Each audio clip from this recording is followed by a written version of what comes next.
Hello everyone, and in this video I will guide you through the process of how you can withdraw money from Fanduel to your Cash App. So first of all, withdraw money from your Fanduel to your actual bank account or your PayPal account. You also have online banking or Venmo as well. So you just need to open up your Fanduel application and go for withdraw section.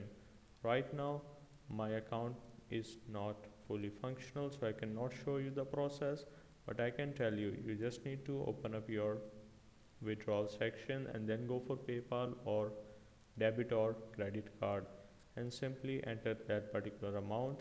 Once you have withdrawn your amount from your Fanduel to your bank account, you just need to tap on profile icon on the top right and go for linked banks. Go for link debit card and you just need to enter the particular details of your PayPal card or your debit card of Master or Visa.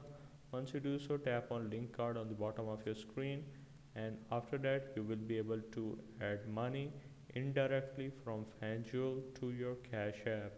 So that's the only way that you can go with. So hope this helps. This is how you can withdraw money from Fanduel to Cash App.